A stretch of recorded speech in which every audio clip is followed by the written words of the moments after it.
سلام. توی این ویدیو میخوام براتون راجع به جلبک اسپیرولینا صحبت کنم که دیگه صدر جدول راه‌های لاغری این روزاست و تو اینستاگرام هم که خب خیلی راجبش شنیدید. حالا میخوام بدونیم مثلا جلبک اسپیرولینا چیه؟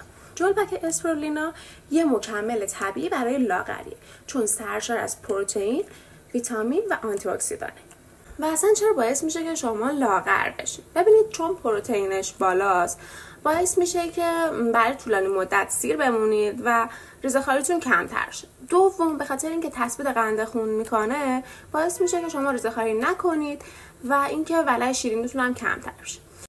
و سوم به خاطر اینکه ترکیبات مغذی زیادی داره باعث میشه که متابولیسم بدنتون فعال‌تر بشه.